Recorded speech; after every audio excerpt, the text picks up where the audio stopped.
রান্না টুকটাক হয়ে গেছে, এখন এই চিকেনটা বাকি আছে। চিকেনটা এখন রান্না করব, তার জন্য চিকেনটাকে আমি ম্যারিনেশন করে নিচ্ছি।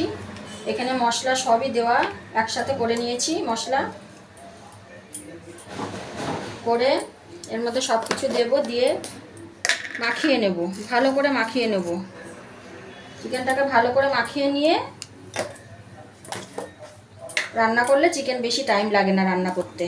ম্যারিনেশনটাই মেন, ম্যারিনেশনটা ঠিকঠাক হলে সব, এর মধ্যে আমি সব কিছুই দিয়ে দিয়েছি এবং তেলও দিয়ে দিচ্ছি,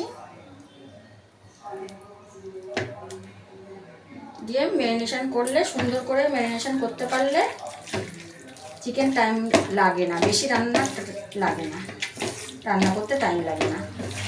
এটা আমি বেশ সুন্দর করে মাখবো, করলে এর মধ্যে আমি সব কিছুই দিয়ে দিয়েছি, কারণ মশলাটা আমি একসঙ্গে করে নিয়েছিলাম।